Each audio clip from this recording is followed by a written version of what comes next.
Waiting for some folks to join. Okay. Hello. Hello. Oh, yeah, we got Bad Brit. Oh, I'm so glad to see you. Thank you for the kind words.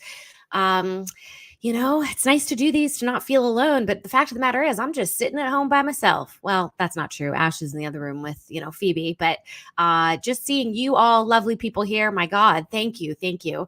I know your time is precious and you're spending it with me. So what are we doing? We are doing a 90-day commitment to going live at the same time, Monday through Friday, just sharing a lesson, what I have learned. I love this book. Oh, I am so happy about that. Best thing you can do for an author is to leave a review on Amazon.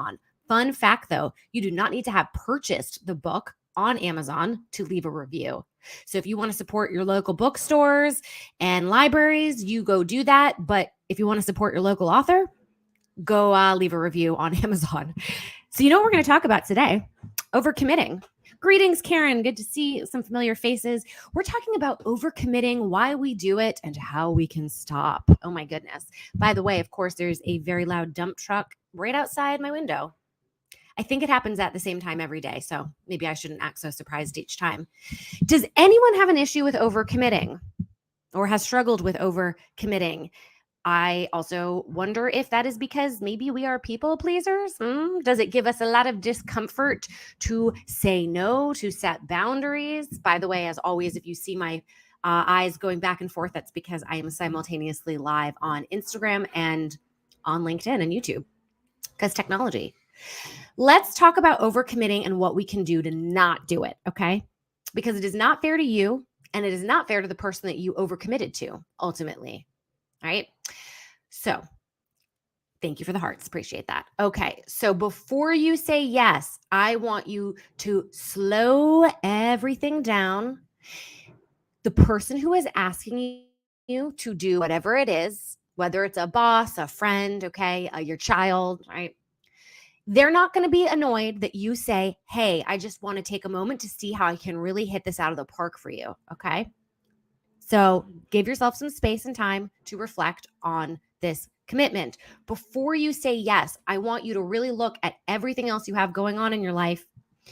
What is the actual time, not just the time, the energy commitment? Because that's the thing. Something might not take you that much time, but could take you a lot of energy. Plus, if you say yes to this thing, what are you now going to have to say no to? So the sacrifice that's going to be made. All right. Consider all angles. How does this fit in with those obligations? And if you are not quite sure, perhaps you don't say yes, but instead you ask them a series of questions about what this commitment is really going to entail for you. Welcome to everybody to my live today. We're talking about overcommitting. Okay, so before you say yes, all right, really evaluate it as it compares to your personal goals and priorities. At the end of the day, this does need to benefit you, okay? I know it's going to cause some discomfort to say no, and we can talk about that in a minute, but way better in the short term to experience that discomfort than in the long term burnout or sacrifice your own well-being and your personal goals and priorities. So how much is this going to benefit you? All right. And part of that is considering the sacrifices you'll need to make. And then if you do decide to say yes, do it with parameters, okay? Just be upfront with them about your concern for bandwidth. And you always position this as, I'm looking out for you, right? I want to do the best job possible. You deserve the best job possible. So in order for that to happen, let's set up some parameters, okay? You don't need to use the word boundaries if you don't want, okay? Because that might scare you off. But parameters, expectations. And whatever they're suggesting, let's say it's a once a week meeting or whatever, that doesn't mean it has to be that way. This is assuming it's not like a scary boss we're talking about here. That's another story. This is more of like if a friend or a colleague, or family member is asking you to do things, it's a negotiation. By the way, that's something to always remember. When you're gearing up for a salary negotiation and you're nervous, remind yourself that you are constantly negotiating all the time anyway. And that means things like dealing with colleagues and family members and friends when they ask you for things. You don't have to say yes. You could say yes and, or yes, but. Be as transparent as you feel comfortable with being. But at the end of the day, it's always I'm thinking of you, right? So even though, it's for you, you're going to position it as a benefit to them. So set those proper expectations. Okay, now this is a very good rubric to follow.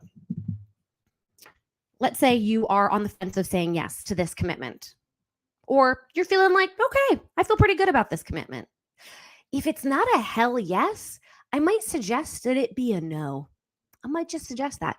Don't you want in your life to really only do the things that are the absolute hell yes answers? Again, I'm not talking about your full-time job with an annoying boss, okay? So that's another story. So sometimes there's a lot of things we want to do, right? And it's not just out of obligation to somebody else or we feel bad. Like we genuinely want to do it. But on the scale of I want this versus I want this more, where does this fall in? Again, every choice that you make has a consequence to it. Okay. There's always a cost to your decisions. So just because you feel good about saying yes, I would offer you the opportunity to feel great about saying yes. So that's a personal choice for you. But do really sit and be honest with yourself of if this yes has more to do with pleasing them, okay? Fear of rejection, fear of disruption, right? Versus actually fulfilling you, getting you closer again to your goals and priorities. And so one way to start thinking about all this stuff is maybe just make a list now of all the things that you would like to start saying no to. You can come up with a strategy in a bit of how you'll do that, but just let yourself be free of if it were up to me and I lived my life in saying hell yes, not okay, but hell yes decisions, then what does that mean for you now? What are all the things you're going to be saying no to? And then for as many as you can, maybe fill in the blank. I find it hard to say no to this because work backwards from total honesty with yourself in that way. And, in future lives, we'll talk more specifically about why setting boundaries can be so hard and ways to do it, things to say. Nedra Glover Tawwab is a fabulous person to follow. She specializes in boundaries and things like that. But for today's live, I wanted to just really remind us that we don't have to say yes to everything in our life. And by the way, if we're thinking of this like a negotiation, that means let's get creative in making alternative suggestions so that we don't have to go around saying no to everybody, but rather, here's another option. So instead of an in-person meeting, make it a Zoom, right? Instead of a Zoom or phone call, make it an email. Hey, listen, if people are asking you for your time and you're kind of like, this doesn't really benefit me, right? Have them send you an agenda beforehand. What are we going to be discussing, right? That's going to be not just better for you, but better for them. Again, anytime that something benefits you, I guarantee you can spin it to them as why it impacts them in a positive way as well. So I do think there is a process for it's not just saying yes or no, but how we say yes or no. Again, it could be no. However, I can't help you with this project, but can I make a suggestion of a few resources to check out? Or listen, I can't do it right now, but can you circle back with me in a week? Something that I really love that I've seen some other people do is they say, hey, I really want to connect with you, but right now I'm in my busy season. Can you follow up with me in 2 months? Right? Or they put a calendar reminder for themselves to follow up in 2 months, right? And it doesn't mean that they're saying yes or that we're ever going to meet, but it's just giving me it's setting proper expectations so that I feel at least recognized and taken care of, that they're not just sort of like telling me no and F off, right? So again, it's not just saying yes or no, it's how you say yes or no. Amber Ray is also a wonderful person to follow. Recommend her. She has this quote I wanted to read in closing for today's live. Thank you all for joining me, by the way. And she says, you have to learn not just to say no to things you don't want, but actually to things you do want. So that other exercise I gave you, remember, of like list out all the things that you kind of think maybe you want to say no to. Maybe make a list of all the things you want to say yes to, and then just rank them in order of priority as it relates to your values and what just gets you super psyched about life. And Nora in the house. So good to see you. By the way, I'm in my interminable 2-week waiting period to find out if I'm pregnant, which is going to be on Saturday. I'll find out. And it was slightly easy the first week of waiting. And now I'm in the like, is there an alien in my body? I'd like to know. Like, yeah, it's like, is it bloating or is it baby? So yeah. Anyway, speaking of overcommitting and setting boundaries, I have heard that from so many folks that when they had kids, it became so much easier for them to simply say no to things, that they got way better at managing their time, their focus, their energy, right? Because you just simply don't have endless, it's just not endless anymore.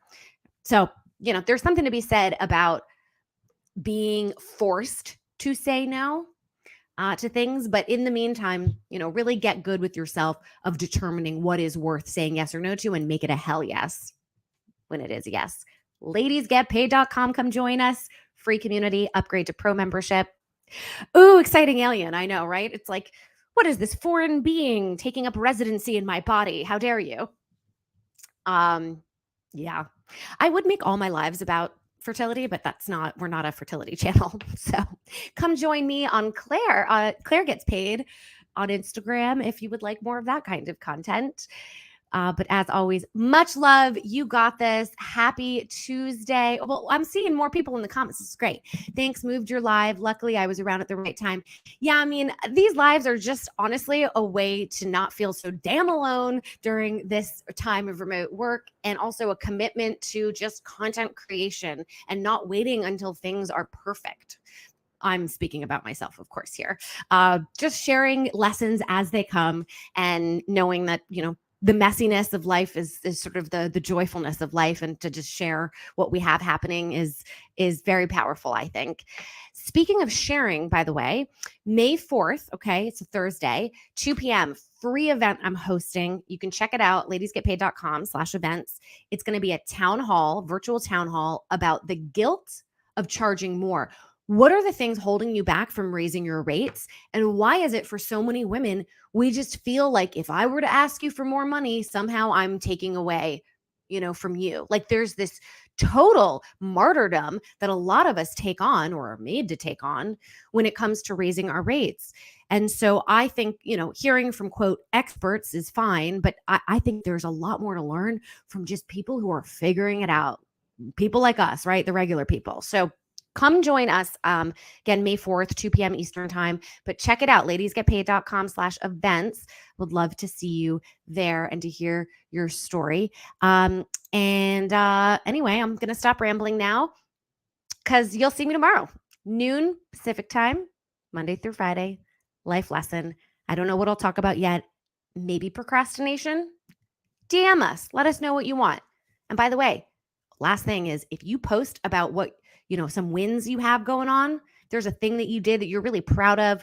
It doesn't have to be a huge accomplishment, just like any kind of fucking progress you've made in your life. I want to shout you out. So post it on LinkedIn, post it on Instagram. Say, hey, I've been working on not letting myself get too anxious. And here's a little mindfulness thing I did.